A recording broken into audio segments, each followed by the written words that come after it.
Hey everybody, we start this in a completely different genre today. We are talking about 13 Going on 30, which is a charming kind of fantasy Disney movie, which was completely outside my wheelhouse, which is why I'm glad we did it.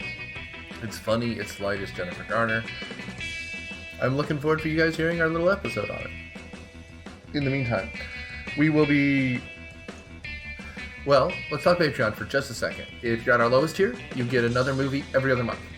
If you're at our second tier, you get another movie every month on top of that. So that means in 2 months, you'll get 3 episodes. If you're at the $10 tier, you also get a movie riff 4 times a year. And, well, at the top level, you get to request a movie from us. There's only a handful of those left remaining, though. So, you know, if you want to do a movie that you request, you better get on it. Also, I want to thank you guys for all the rating and reviewing you're doing and the sharing. It makes a huge difference to us. So, thanks. Welcome to Myopia Movies. This week, we watch Jennifer Garner Hulk out.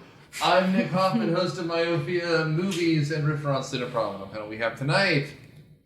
Hello, this is Daniel, and as a 33-year-old, I just want to say I wish I was 30 and flirty and fabulous. Nord Chernette, I'm currently 28, and when I watch this movie, I call bullshit because I wake up with aches and pains every day. And I'm Christine, a.k.a. Fitzy, and Rick Springfield is still my boo. There we go. So we watched this. It's almost a mind swap comedy, kind of, sort of. It's her flashing forward from a terrible 13 like teen party from tween to teen to suddenly flashing forward. I will give this movie something immediately. There's not a lot of futzing around. What's up? Boom, boom, boom. We are 30 in no time flat, which is exactly what my memory tells me once I started drinking. How exactly did that happen, the flash forward? There was like some sort of fairy dust. There was she was given a Wish Barbie dust? dream house that her best friend Matt made for her. And apparently some of the glitter, while she was in the closet waiting on her 7 minutes in heaven, she just wished, after getting dissed by all of the popular kids, that she could be 30 and flirty because she was an avid reader of the Poise magazine. And then once she started to make her wish, the magical, as in Wonder Woman 1984, that just poof of air, and her wish came true. I dream I had a stone. There must have been some magic. You know how it was PCP. There was cocaine. It was dust. The dust was PCP. Oh, yeah. There's no way. I was on Some that trip. 1980s sparkle dust just landed. I mean, it's the same way Donnie Darko worked. But That's anyway, do you know how I know this was a fantasy concocted by drugs? That a magazine in the 80s was something she could work for in the 2000s and still afford a Manhattan apartment? Yes. The end of this movie would have happened anyway. She would have been unemployed in the suburbs somewhere. True. Did you ever know someone who was obsessed with fashion magazines? I had a girl I dated in college who called Cosmo the Bible. And you're just like, oh, she's never going to have a regular relationship. So we dated for a few months. Might as well be me. That's right. I'm damaged goods. I was more of a Teen Beat kind of gal. When I was 13, it was Teen Beat. It was not Cosmo. It was not. So who was the Teen Beat? Who was the guy? Well, I don't want to date myself. Oh, please. Oh, fine. But it was Leif Garrett and Sean Cassidy. Ooh. Oh, there you go. And Andy Gibb. Like the Bee Gees? Yes. Mm-hmm. That documentary really hit home for me. I mean, not that I have dignity. My crush was like Pamela Anderson or something. Which again, that is exactly how old I am, right? Mm-hmm. And also, you look back, you're just like, oh no, like she's an inflatable Barbie girl. Like it's just it's there's nothing else there. But that's what the era of the supermodel was, which is kind of weird that you lean into it here, but like. You knew, like, supermodels by their name. They were on the front pages of everything. And this is a fashion magazine thing. which again, it tells me, at least in the back of my head, this movie was written in 1997 and then came out in because that's what it feels like. It's like the weird era of high fashion. Like, this isn't The Devil Wears Prada. This is like completely assuming we all know that. So to me, that says late 90s much more than now. Well, this movie is basically what 2004 would have been imagined as an adolescent in 1987. It's like it just continued, but everyone was still obsessed with magazines and fashion and music, and that's just not how it played out. Let's go back. Let's remember when we were all 13. What did we expect? Like, I imagine myself going towards college and things I want to do, but were we all thinking about 30s and things like that, or our dream jobs? Like, what was everyone's dream job? No. I was and maybe this is different between genders, but like at 13, I was totally convinced I was a dude, and all of my dreams were about having sex with people. Right. So it was all like, again, this dream doesn't really work, and that's why they've done this before with like guys, and it's weird. Like, you end up, I'm Matthew Perry now. Like, no one wants to be Matthew Perry. No, I mean, basically, at 13, I was the young version of Mark Ruffalo in this movie, and I frankly developed still some kind of really am. charming hobbies. Charming hobbies. There's a bunch of quotation marks around that. Do you have a Casio piano and stuff like that? Or a Moog? Were you a Moog guy? I was a tuba player. But anyway. Oh, dude, I played saxophone. We probably would not have been friends. No problem. It's brass and woodwinds. They're just like ducks in water. There you go. There's beef like that between the instruments? Well, we just have friends, and unfortunately, people who play brass aren't on them. Oh, okay. Those goddamn woodwind players, they're just the biggest idiots on the planet. What can I say? Crips and Bloods. Okay. Oh my God, can you imagine a marching band movie with Crips and Bloods, and it's just the percussionists are just on the sideline, call me in, coach. Come on. You in my section, cuz. Anyway. We don't have to do a plot synopsis here. One of you can try it, but it's just like, she's 13. You know what? She wishes she was an adult. I think Fitz should try it. I mean, the entire time watching this, I just feel like she related to it the most. And yes, paid attention. I lived this movie. You turned 30 one day? I did. I feel like it.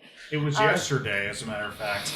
Yeah, it's just this. It's the weird Freaky Friday, some kind of Deus Ex Machina, and she's all of a sudden 30 and working for the fashion magazine that she was reading when she was 13. Right. And she was apparently an alcoholic slut. And she wakes up to a naked man in her bed at 30, which I didn't, but that's okay.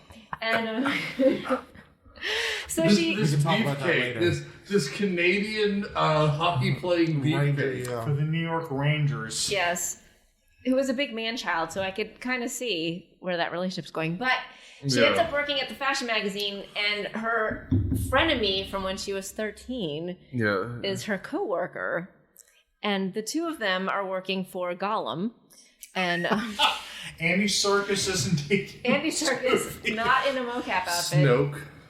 He's Martin Hammett from 24-Hour Party People. That's my point of reference. Yes.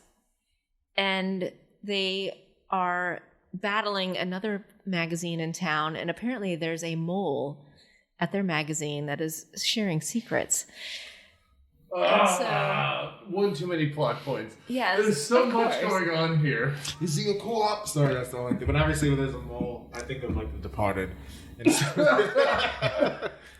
you know what? If you have one movie reference, it's a pretty good one to have. Yeah. Well, what happens? Fitz, do you mind if I cut in?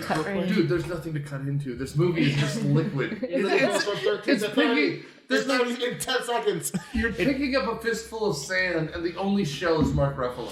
Like, that's the only thing you need to hold on to for 4 seconds. It's a 13-year-old in 1987 who reads some story from Poise about how 30 is the best year of a woman's life, and then she has to get married and like pop out children. Or whatever. Oh yeah, of course. Then vote for Reagan again.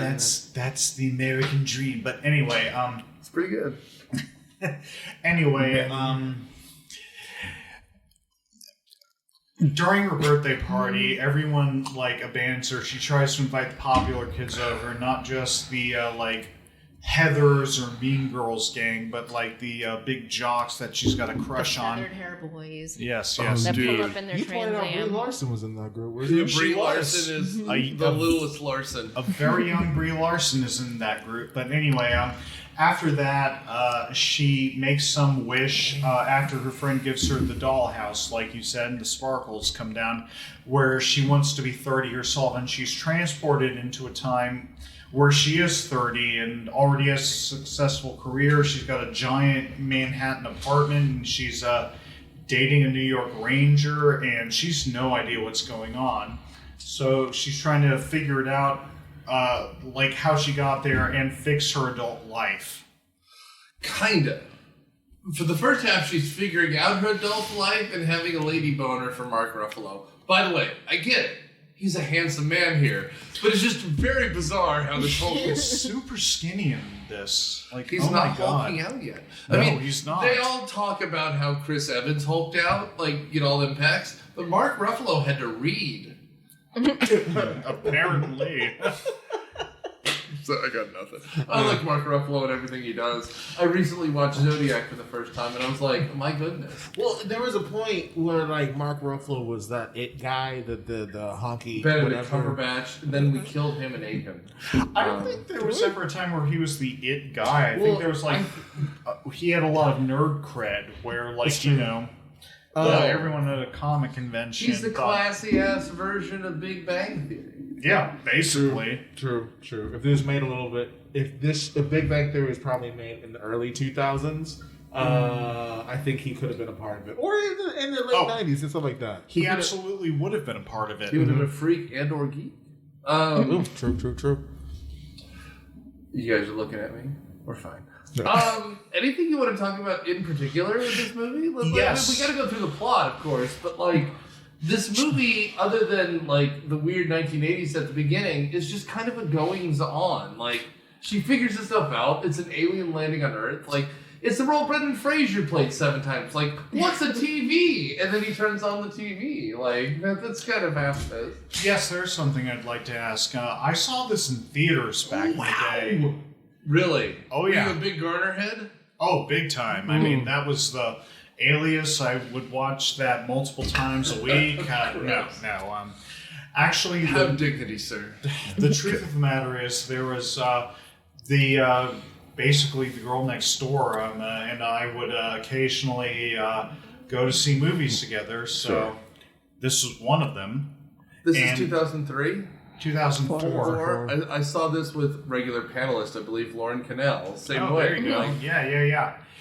And I was just wondering if anybody else had seen this back when it came out. I didn't. I saw this on a Windows 98 computer when DVD got introduced to the PC. It probably lagged just as much as when we watched it right now. Right. And then Thanks, HBO Max. I mean, I was a preteen, whatever, and I was actually obsessed with Jennifer Gardner, particularly in those scenes where she realized, there's a big plot point. She kind of stuffed herself when she was 12 and stuff, and then she's like, boom, I have boobs, that kind of thing. And I guess I remember being a little kid obsessed with that. Her boobs really filled the dress out.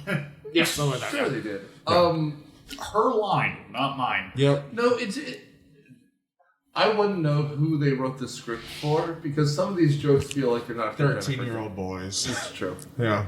This is the era of Lara Croft, Tomb Raider. True. Gross. True. I could see Halle Berry in this movie. Say it again? You can see her in this movie? I could imagine they wrote it for her. Okay, I can see that. I mean, it's possible. She probably produced this. I mean, the movie's fine. It just feels very... Well, I mean, this one has more joke-em-ups than the last Judy Greer movie we did. What true. Wouldn't Want. True. Well, the one thing I liked about this movie was the whole party scene, of course. You know, Which one? There's a lot of party scenes. The party scene where they're doing Thriller. When they're doing Thriller. Oh, good lord! There's a scene where they're dancing Thriller in It's this crazy movie. to me how people just turn into a flash mob. When you, as an African American male, watch this, do you just think, "Oh, white people"? Because that's a pretty white person scene. Yeah. And I felt pressured when she was like, that scene where she was telling Mark Ruffalo to come on, let's dance. The other times I've been pressured, just, hey, come on, Lord, dance. And I'm like, I am not a dancing monkey. You can't tell me to do that. Especially with the music that's going on at this fake I was like, 2003 listen, prom. It's like when, okay, I had all these awkward situations growing up. Like, let's say I'll take a family road trip or a trip with a different family, primarily white. I went to an all-white school, and then they'll put on, like, someone pop, and they're like, listen, look, Nora, we played a song for you. And I'm like, dude, thanks. Play that funky music, white boy? My goodness. There we go. That being said, Thriller was, I wasn't a child of the 80s and stuff. Was Thriller hot like that? Did everyone know the choreography of Thriller? Fitz would know that more than I would. Well, I'm of the age when that video debuted on MTV. Right. They played it like every hour on the hour. They played the documentary making of at least once a day. And I mean, everybody could do like snippets of the dance, like with the arms, the creepy arms, right. But I mean, we never memorized it. Yeah. This is a very specific, weird. That's a better reference than I've got. I remember him. My introduction to him was the music video he had in front of Free Willy. Oh yes, hold me, hold me, feel me. Wait, what? Yeah. And the entire time I was wondering, who's that skinny white guy? Basically. I mean, and by the end, go. Oh yeah, no. Please, no. Tell me a story, Nora. No.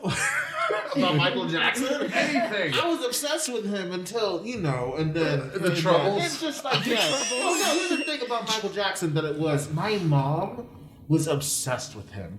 Like, I remember, what era was Mom obsessed with? Every single one. Every single one. Well, hold up. Maybe until he went light skin. No. I mean, like, because like my mom was like in high school in the 80s, so she has Thriller. Right. But like she first fell in love when she was younger listening to Jackson 5 stuff. Yeah.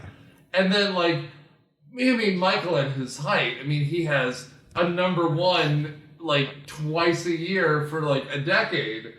But like that original Thriller, like that's what. So I mean, I'm just projecting back at you, my good man. Oh no! Like even in his last case, before they added 2 cases, before he died and got 10 more cases somehow. Right. Like I remember, we watched that trial, and then when they was like not guilty, I got woken up to like cries and stuff. Yes, and I'm just like, and then as I get older, I'm like. Dude, what happened? Just like Thriller. I'm like, okay, cool, thanks. It's just like, I get it. The black kids in my elementary school had a very different reaction to O.J. Simpson. See, shit. With my mom, it was she would have been as old as that, but it was all about the Osmond family with Donnie. Yeah. Right. Oh, there you go. But hold on, before we get to speaking of things that didn't age well in this movie, so there's O.J. a scene. Simpson. Huh? No. Oh. There's a scene where she's like, when she's 30 years old, she's looking in her office, and there's a picture of Rudy Giuliani. Oh, there you go. She wanted to be right next to Papa Rudy right there. And if you're listening to this, so we're in the year 2021, let me give you a recap of what's happened to Rudy. We found out he married his cousin. He melted into his son. He's about to go to jail. He's about to go to jail. He kind of, That's somebody you want to have your picture on the wall. He kind of yanked himself off in front of Borat's daughter. If you've never seen the movie and stuff, but again, like that puts it like without that scene, you're like, oh, this could be at any point. But like when Rudy has to be in every movie, like that's 2002 to 2006. Like that's a very specific time. Was it Anger Management, the Adam Sandler movie, where he actually showed up at the end? It is, and you know the only politician I've heard recently who was able to pull this off is Patrick Leahy, who's been in 5 Batman movies. Well, shit, and he like at one point, like the one I picture is when the Joker played by Heath Ledger has a knife to his neck. Yes. And you're just like, at the moment, he's the president pro temp of the Senate, which means he's like third in line for the presidency, and he's been in 5 Batman movies, and I'm fine with that. Personally, I believe he was also in Batman and Robin. He was one of the bidders. yes, he was. Yes. He was. Again, 5 Batman movies, man. It's been more Batman movies than Batman. That's true. There's been no Batman in 5 Batman movies. Well done. Oh, hell. All right. You know who we haven't talked about in a while? Jennifer Garner or Judy Greer. We've already done a movie with Jennifer Garner, and that was Daredevil, with her as Elektra. That's fine, yeah. And you know what? This movie is better than that. Yes! You know what? Yes. Yes, it is. Depends who you talk to. You don't like this better than Daredevil? I mean, if you ask 12-year-old Noir, I would say Daredevil. But as the more not necessarily mature Noir, okay, 13 gone on. I am softy for something like this because I like Jennifer Garner, I like Mark Ruffalo, I like everyone in this movie pretty much. Like Andy Serkis, like I love seeing that beautiful man's face, like a little face. Even with that awful goatee. Yeah, I was about to facial say, hair even with situation. Oh God, He looks like he's a cartoon character with a makeup, like it's like they drew thick lines around his face, like. It's as though someone wrote him a bad review that a play was in, and they just said, "I wish he had a jawline," so he wore it in black makeup. do you remember that scene in Mulan where I'm gonna make a man. I'm sorry. Where somehow some ink ends up in the tea, and then the character is like drawing around her face, and it looks like a thin goatee. That's Andy Serkis's facial hair in this movie. I mean, you're right, but it's more basic than that. It's like the Muppets are going to a biker club. Like this is painted on like. You mean what happened in the first Muppet movie? Right. Okay, everybody, drinks on the house. Thank you, Gonzo. That's not a bad idea. But you know, we should be talking about Jennifer Garner. Jennifer Garner and Judy Greer. I mean, I like I mean, it makes sense. I think Mark Ruffalo, when The Ruffalo's child. when she meets up with Mark Ruffalo, when she's realized how old she is and things, and she's trying to get more reattached to the past, she kind of goes through a rundown of memory lane. Thank you. Of just like things, and we find out that she's kind of like been a dick ever since that birthday party that she skipped from 13 to 30 and stuff. Yes, there's a scene where she meets up with Mark Ruffalo, and they go through old yearbooks. Yeah. She found out You realize she was popular. she's popular and shit after that. Yeah. Which, I mean, I think Mean Girls got released the same year, right? I think it did it. I don't know. think The so. same era. 2004, I think. Something like that. The whole high school kind of deal. I mean, did you go to your high school prom? Oh, yeah. What was that like? Did you enjoy the moments and things? No? Did y'all try to get drunk? You know? No, I wasn't a drinker in high school. I went to prom with a wonderful girl. We had a good time, and Sister. Fuck you, Nick. No. When I think about tomorrow, when I think about now. Sorry, thinking prom songs. What happened, Matt? Man, I'm just You wanna fucking talk with you, about it? Danny boy. Just. You know what happened? We ended up cuddling on my parents' couch together. That's what happened. I have a weird story though. Sidebar. Cool. My prom, fine. I mean, I was like 17-year-old senior. I was dating a sophomore, but she was on the older end, so she was 16, something like that. It was one of those kinds of things. But senior prom, so unless she was invited by Yourself, yeah.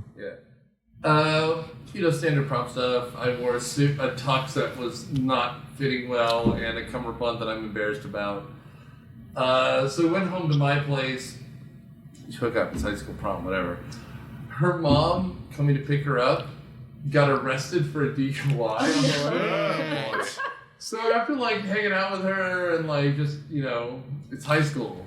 You're everything is weird and awkward and elbowy, and then you're just hanging out watching TV, and it's all of a sudden 1 a.m, and then her dad shows up, and it's just get a weird text at like 3 a.m. My mom has been arrested.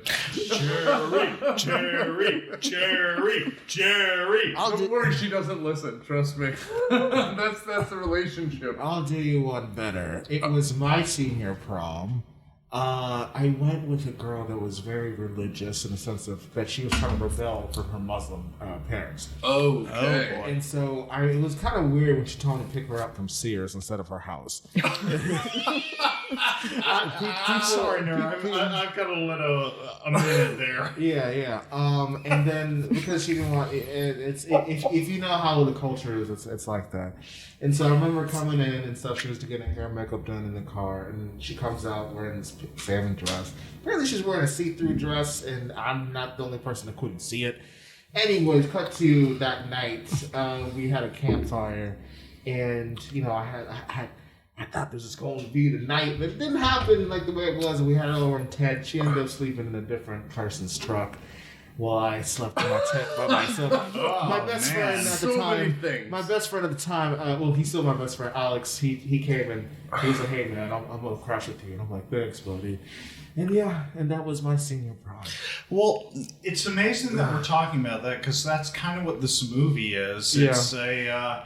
It's an imaginary fantasy about when you're a teen, what adulthood is like. Yeah. And it's good at that. It is good at that. I mean, she orders a drink she clearly heard in a movie. She's ordering a snowball version of like a. She got a pina colada. That was her first. Because she likes getting caught in the rain. Exactly. But, well, I mean, the first time I drank, we were in England on a school trip, and it was a bunch of 16-year-olds, and none of us had drank before. So we get to this bar in England. And we all don't know what. Sure. I'm like, I got a Blue Hawaiian in England. oh boy. And then my friend got a Brandy Alexander. No it's kidding. Just things we had heard other people drinking. So I mean that pina colada reference, like that hit me. I was like, no, that's exactly that's what a perfect joke. It is. Because it's like, unless you're the kid who goes up and just goes, give me a pint of lager and then they get punched. But like, beer's easy. When you're trying to order like adult drinks, you're just like, that's why, like I was telling you, like when you have that like 21-year-old in college and he's like, "What do you guys want to drink?" Everyone was getting like beer and vodka. I'm like, "Can I get a bottle of Kahlua?" And, I'm the one who's like, "I'm gonna make a White Russian because I'm classy like that." And you're just like, "Who the fuck are you?" I just want a beast light. And some crackers. Like, I'm going to get hungover immediately. And I assume the White Russian was in reference, you said it to the Big Lebowski. The Big Lebowski, yes sir. A Caucasian, my friend. I don't have vodka right now for drinking reasons. But otherwise, I'd be making them right. I made my own Kahlua one year. Like, what's up? I've got 2 things to say. First and foremost, do you know what the White Trash Russian is? No. You mix when you're yoo-hoo drinking and vodka together. Oh God, I feel queasy just thinking about that. Like I need an Alka-Seltzer. Yeah. Like that's something. Second, I hated this movie when I saw it originally. And now? Back in theaters. And now, it's like, it resonates with me a little more. Don't know why, but I still don't think it's good, but... I think it's cute. Well, I think Fitz had a great statement just there. I think it's cute. No, I mean, first of all, Fitzy's 100% right. Like, it's not when I usually say this movie is charming. This is a cute movie. Like, that's what this is. It is. My thought secondarily is, where does this play out in her head? Is it a dream? Is this a fantasy? Is this she goes to the future and comes back? Because, like, to me, it's like, oh, she had a concussion, and then she realizes that the one she really wants is the nerd who's going to make out with her at the end of the scene. Does it matter? Yes, because I think she died. No, I mean, she did hit herself on the head, and that could have collapsed her, and she could have got brain damage. Well, I mean, my favorite joke about this whole thing, when we get to it, eventually she goes to her parents' house in Jersey or wherever they are, and she goes into that room, and now it's filled with anything that doesn't have to do with kids. It's like tents. Like, the second she... with all the crap on it because it's not being used. Yeah, the second she leaves the house, they become cool parents, which is awesome. To be fair, they have her growth chart on the back of that one closet door where it's like, oh, she's 10. This is how tall she is. Well, and it's a good parent move because the second they move out, you just close the fucking closet. It's as though they never had kids, which is something. That's why it's usually in like a door frame, so everyone sees it all the time. Not on the back side of a door that you close most of the time. These are parents who I don't think like her, which is why she turns out to be an asshole. Like the world's most charming woman, Judy Greer. It's so weird that like Judy Greer is the snarky asshole and everything. I imagine she's a very nice human being. I don't think that's the case that the parents hated her. I think it was just how she adjusted to her peers. They just probably wanted her to get out so they can smoke weed all the time. Parents of the 80s. And, our daughter's a loser. What if we went on vacation all the time? That's probably the whole communication blotch that apparently, because she was like that she had between her parents or so, But the best movie about high school relationships is Heathers. Dazed and Confused. Porky's. Revenge of the Nerds. Not Porky's, not Revenge of the Nerds. Superbad. Superbad's pretty good, but I'm still going to say Heathers. Bill and Ted's Excellent Adventure. But hold on, let's talk about how much of an asshole Jennifer Garner's character was before she came into... Yes. I love how she doesn't recognize it. Right, but not even that, just like the whole shit that's going on with her plot. And yes, didn't recognize her and that kind of thing. But apparently she's like cheating on, having a two-time whole situation in the office, and then she terrorizes her assistant. Right, and she got and she's a mole. That is a unique, great piece of this movie is that, again, it's not like Big where he just becomes an adult. They flash forward her into her later life, and her adult self is a monster. Mm-hmm. What, she grew up to be a Karen or something? Basically, she's just a terrible human being. And even her, as a 13-year-old in a 30-year-old body, she's a homewrecker too. Dude, she is macking on, albeit a pretty fucking good-looking Mark Ruffalo. Right. But, like, he has a fiancée who looks shockingly like her. Like, this is Jennifer Garner's stunt double. Made for TV, Jennifer Garner is pretty good looking. And she's like, you know what I'm going to do? I'm going to make it like she never was born. Because when she goes back to the past, there might be a girl down the street that she just hits with a car. We don't know. Maybe she, like... This isn't Donnie Darko. This is 13 going on 30. Whoa! We don't know how they hooked back up. Maybe they hooked back up at her funeral, and it was really sexy. I mean, we've all been there at a sexy funeral. No. Oh. Islam funerals, men and women are separated, so... You find the humor in things. But no, she gets... even towards the end of the beginning of this movie, she gets what she wants. The end of the beginning? The beginning of the end? The start to finish? That is a great Smashing Pumpkins song right there. I didn't know what it was. I'm sorry. He's never heard of Smashing Pumpkins other than the Street Tragedy. True.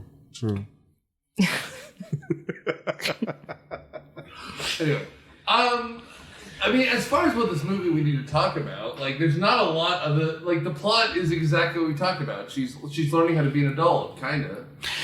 Well, she flashes forward into her life, which is apparently her as a magazine editor for Poise, and that's pretty much it. Andy Serkis is her boss. Judy Greer is her equivalent, but also kind of nemesis. Mm-hmm. And she's had a nose job. Yes. Which everyone comments on, and I thought the point was that you just look better and no one notices. Like holy shit, look at that scar. You know, your boobs look great, but you can see where they cut in. Like, I don't know, it's very bizarre that they're pointing out the fact that, holy shit, you got a nose job. Even Mark Ruffalo's like, man, that you'd think they'd do a better job sewing that up. Like, Well, you're right, Nick. There's a lot of weirdness about her age in this movie, but she's apparently dating a New York Ranger. She tries to look up her crush in middle school. And then she does try to hit on a 13-year-old in a cafe. Yes, she does. That's later in the movie, but that totally happens. What did you say when that happened, Nick? It was very Woody Allen. Woody Allen. It was the Woody Allen scene. But also, it's just that she's like hitting on a 15-year-old too. Like it's like, oh, he's the older boy, and it feels very off. I mean, you get it. Nick, why are you judging me?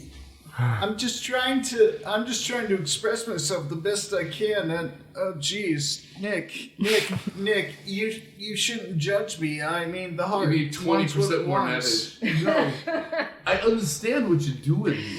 I'm trying to do the best I can, but God help me. I've won Oscars, Nick. You have the one. I will say this: Jennifer Garner trying to be a 13-year-old. It's good acting in a way. I mean, It's a silly movie. Like, I almost wish this was 20% sillier. Yeah. Because it's good, it's fine, but like, she, like, other than breaking up a marriage, which is weird. But she does befriend the little 13-year-old girl that's in her building, and then they have a slumber party with all That's of her a cute friends. scene. Oh, that might be the most effective scene, in fact. That is because a weird scene. I don't know. I mean, if you think that's effective, great, but I thought that was just totally weird. I wish that was earlier, though, because... Yeah, it should have been in line when she hit on the kid in the diner and then had the slumber party, because it would have still been her being really 13. And she's trying to grow up, and she's, like, talking about being bigger halfway through that, like, you know, I feel like I'm an adult now. Dude, like, there's more jokes almost you could do with that. Yeah. Like, you almost could make the girl her partner. Yeah. And, like, shoving her in. Like the and kid saying, in Big, that was Tom Hanks' best friend. Right. But, like, and that's what it would be. Like, she goes into a Starbucks, and, like, she's excited just to have coffee because she's 13. Yeah. And instead, like, the guy's hitting on her, and her friend kind of, you know, gives her the shove. And, like, that's a relationship. So we learned what it's like to flirt as opposed to just dating this underwear model who pretends he can play a sport. Just walking around in a towel. The second act of this movie is basically, Jennifer Garner figuring out, oh, hey, I'm an adult. I have boobs, which gets referenced multiple times. But beyond that, there's this whole thing about how her character is just monstrously evil. Dude, and it's also weird because we see very few after effects. It would have been more compelling if Ruffalo's character had already been fired by her. Mm-hmm. Yeah. Or, like, somehow sexually embarrassed by her. But otherwise, like, it's like every other middle school relationship where you drift apart, and if you come back together in, like, your adult years, you're like, we have literally nothing to talk about. Hey, you open a brewery, maybe I'll find you attractive. Like... Yep. It's so weird and distant. Like, I'm showing up at my friend's house, and you're just... There's a reason I didn't go to my 10th high school reunion, which is, fuck all of you. Mine's coming up, or trying to, 2020. That's coming up? I mean, it's coming up, and I've been a part of the planning, but I'm just You like... and I will have to talk about this. Well, We will. I've got something to say about that. I just, yeah. So Fitzy doesn't know this, and Daniel will edit this out, but he's a former student of mine. Okay. As I am. Which is funny When we because- talk about our past, is it good? No, it's just, it's funny because in 2021, now that I've been teaching for 15 years... We've known each other for almost... Forever. And you're not that much younger than me. No, As an adult, no. I'm 5 years older than you or something like that. Yeah. And that doesn't matter. But when my first teaching year, I was 22, and I was teaching 18, and there was a girl I taught named Camille who was dating a 23-year-old, but she was 18, and so, like, it's not a big deal, but at the same time, she's dating someone older than her teacher. Crazy. Which ties back to this movie. Because... Well, I mean, there's this whole thing about how Toys is out of date. We mentioned how they do Thriller dance, I think. Which is a fun scene. It's nostalgic and stuff. Yeah. Which, frankly, when I first saw that, I didn't know what that was. But because that's not just a famous dance that everybody can do, you know? Mm-hmm, But after that, there's this big twist. There's this big twist where Judy Greer and Jennifer Garner are trying to like redesign toys. Yes. Because they're getting the R word. Right. Redesign.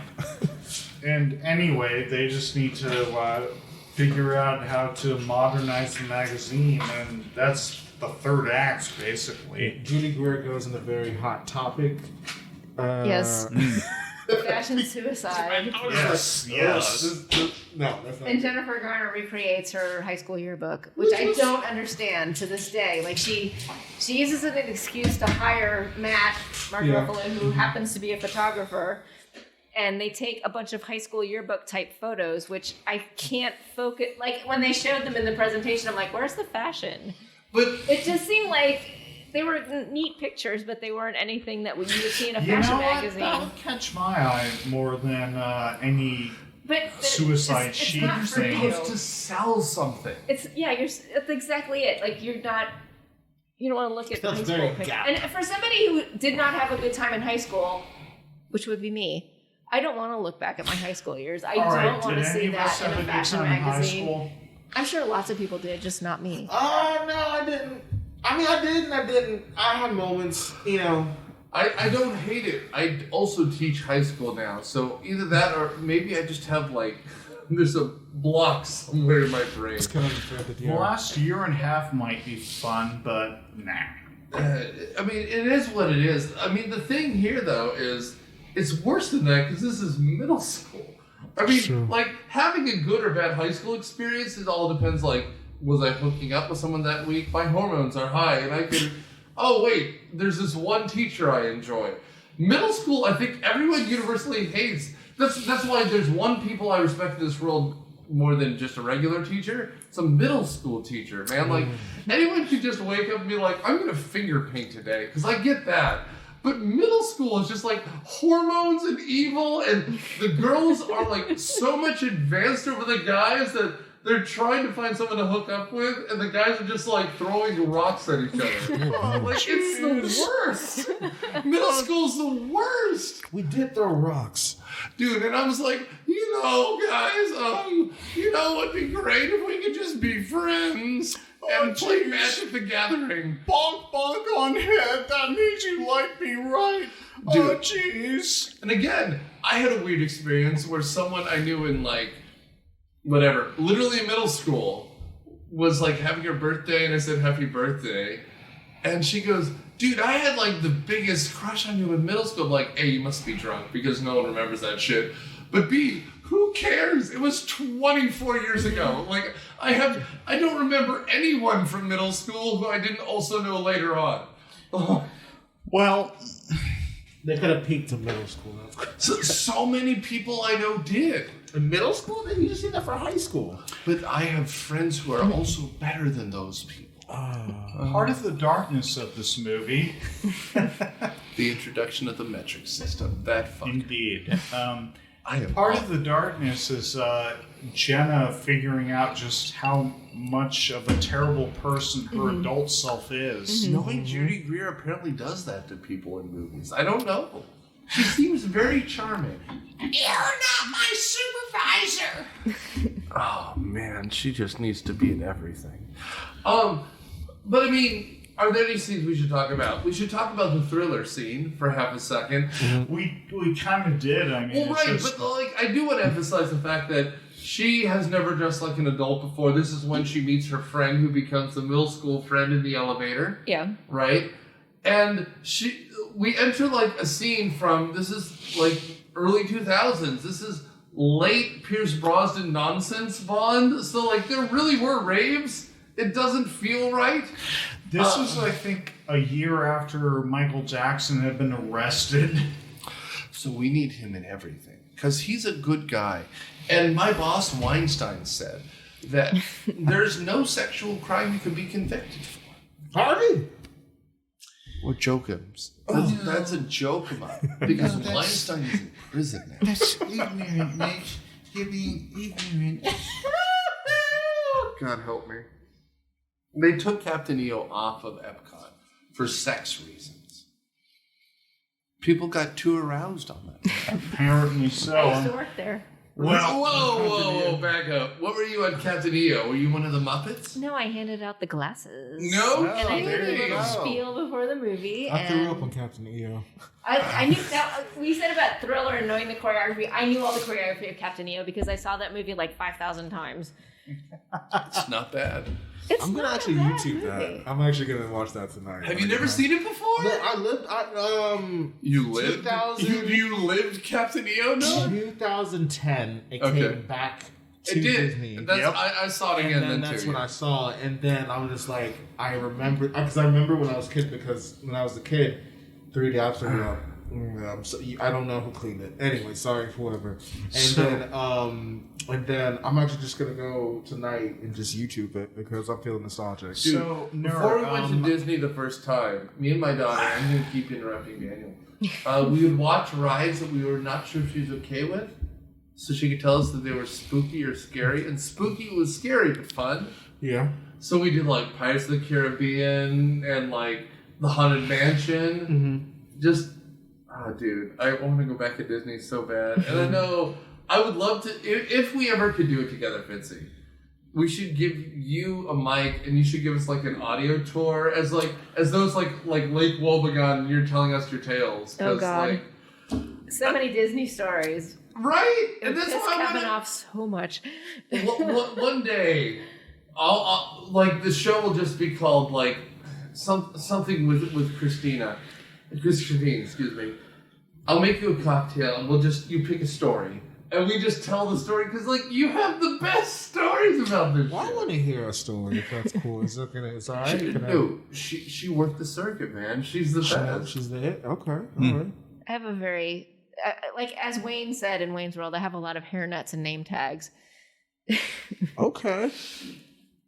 That's the game you play. Like, I was just thinking, like, talking to her about this. My jobs, my first real hourly wage nonsense jobs. Movie theater concession stand guy. Which I also did. I when I was in college, I worked in the library. I worked at a Brookstone. I worked at a restaurant and I cut fucking a corner off my thumb. But just boring jobs. I have stories here and there. And then listening to her talk about shit, you're the most interesting person. You have the best. In other words, Nick wasn't Andy Serkis in this movie. No. He wasn't the chief executive officer of Poise magazine. Of anything. And he was also not gay, so because they had to shoehorn that in at the end. Andy Serkis was gay, which is weird. He never said it though. He just laughed uncomfortably about it. But here's the thing. It's about why did he never hit on Jennifer Garner? Maybe he's gay. No, dude. I work with women that I don't have to hit on. You don't have to explain it by the fact that he's gay. It was such a throwaway, and it was so unnecessary. And I may be a little more sensitive to it than other people, but that always bothered me. It sticks out like a sore thumb because he goes, wait a minute, and he just smiles this big toothy grin. Yeah. There's this thing at the tail end of the second act where... first and foremost, Mark Ruffalo's got a fiancée in this movie. A fiancée? A fiancée? Who's completely hot, by the way. But anyway... Gorgeous. Oh, yeah. Which is weird because she has a line. We only bring it up because Jennifer Garner steals him away by murdering her in the past, I guess. I guess, but... Back to the Future, her. The way the movie works is she shows up at his wedding and he's she tries to confess her love and he's not quite dressed in his tux yet, the bow tie hasn't been tied, but oh God! After Don't that, you hate it he when gives, the guys he gives the dollhouse back to her, and That's when we get the end. Where he makes out with her on the floor. Yes. Well, she makes out with him on the floor.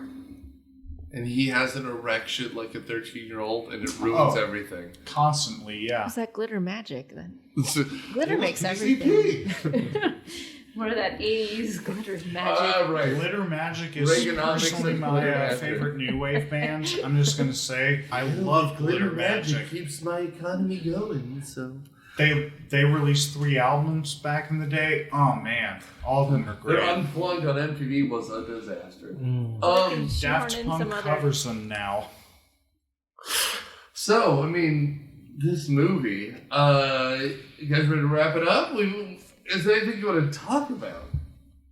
We didn't touch on it. Well, the soundtrack's kind of great. It was great, but it was...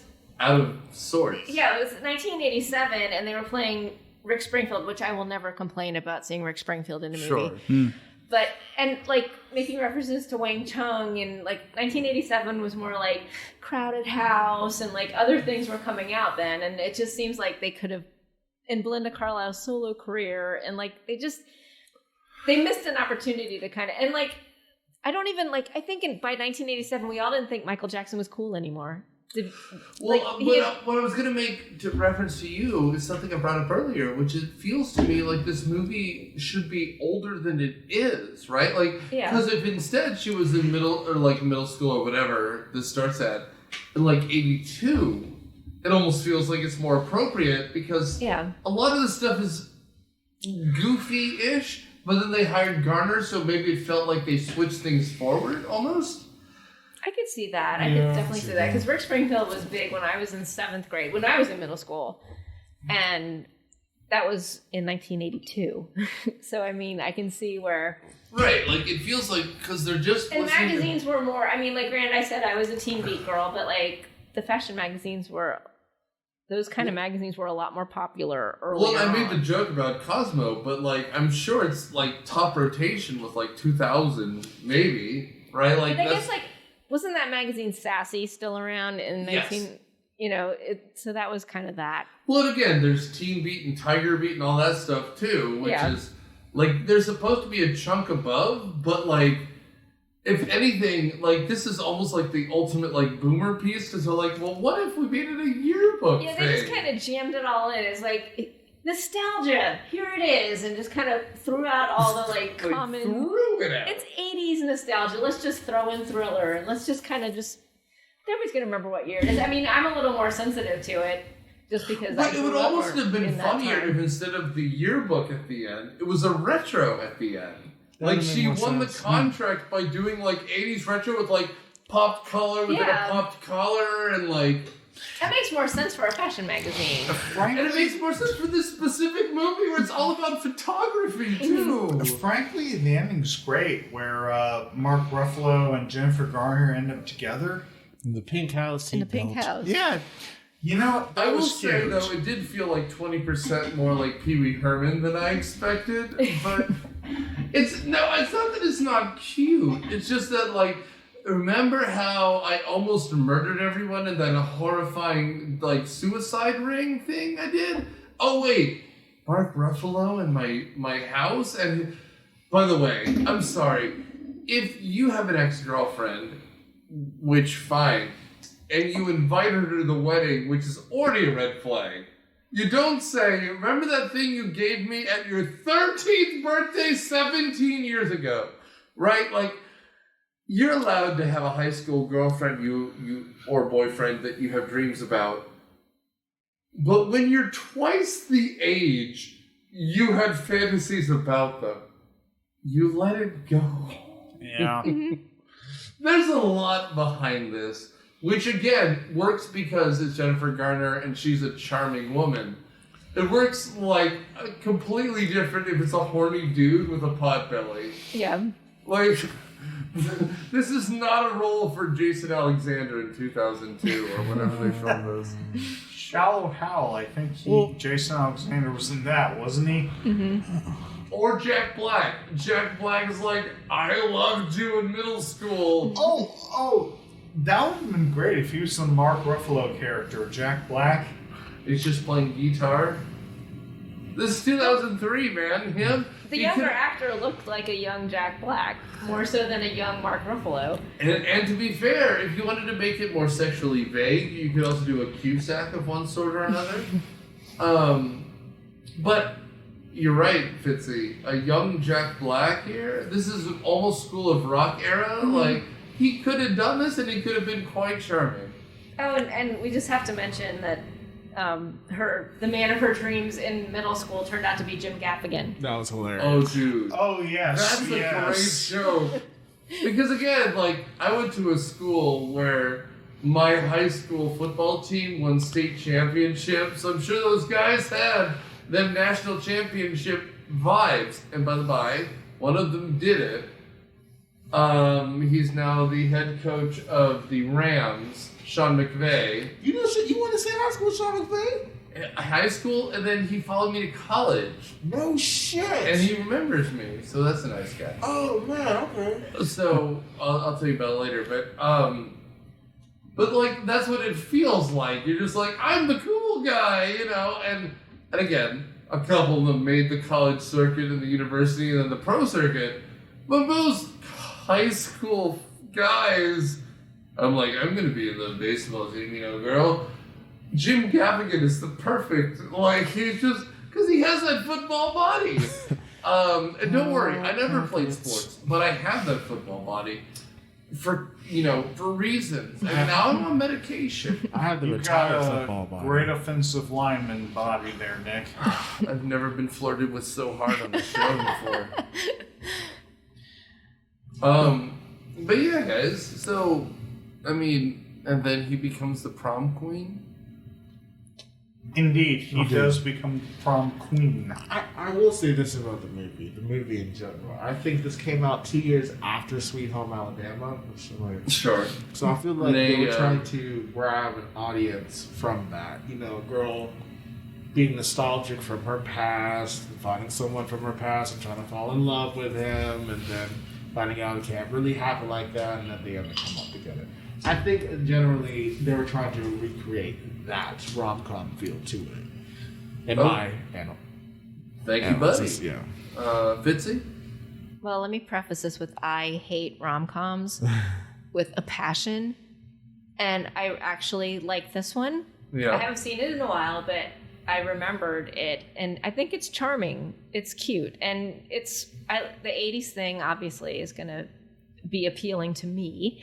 But I think it's a real fun movie. I think it's something I would definitely watch again. Sure. This will be weird for this podcast. When I first saw it, I hated it. But seeing it again now, frankly, I liked it a lot better because I'm in my 30s. So it's like, being a teenager and just wondering what adulthood would be like. It's kind of fun to think about just what I thought it would be and what it actually is. And this movie does kind of capture it, so. Yeah, I mean, I will say I like this more than I thought. And I think Sudsy pitched it, and I was like, fine, we'll have a rom-com, blah. This was fun. I enjoyed it. I mean, and to lead into Fitzy's comments, I don't know what I expected. This is the first time I had seen it, but like, it's fun. It's light. It's easy. Like, there are other people you could have put in this that could have given it more of an edge, but they didn't. Like, Garner plays it very soft. It's all very soft across the board. So, I'd recommend it. It's fun. I don't know if you want anything with an edge. It's also not terribly hilarious. But I feel like it's a light afternoon watch. Like, this is like a TNT, you'd stay through the commercials kind of a watch. Yeah. Right? Like, it's not even a hangover watch because sometimes you feel like you need to pay more attention. But, like, no, this is just a regular Sunday after brunch. You want to take a nap on the couch. Like, I love it. It's fun. I'd watch this one again. In the meantime, we're out of time. So, I'm going to say thanks for listening. Thanks for following us on Facebook, Twitter, Letterboxd. We get some good Letterboxd feedback. Also, write us a review. Someone said we look up too much online, so Daniel didn't edit us well enough. In the meantime, I will say, we're here and we have other shows. Listen to me on Required Reading. Fitzy and I occasionally do a live show on Cineprov, and if our host Larry's awake, we'll also do shows on for $5, which makes me seem cheap. But also it shows up on our Patreon feed. Nora has the Noracast, which I'm going to be on. Or he's going to just look at me like that. or he's going to just take over my show. Who cares? And at the end of the day, thanks for listening, thanks for following, thanks for reviewing us, and thanks for listening. We're out, guys. Thank you. Oh, dude. For 58 minutes, we... Myopia Movies is a production of Do Letter Podcasting. It is hosted by Nick Hoffman, edited by Nick Hoffman and Daniel Sudis. The theme song is Surf Shimmy by Kevin MacLeod. Find his music on Comtech.com. It is registered under the Creative 4 license. Our regular panelists are Matthew Quinn, Daniel Sudis, Nick Hoffman, and Jeremy Rigel. Thanks for listening. Please support our Patreon at patreon.com/myopia. Thanks, guys.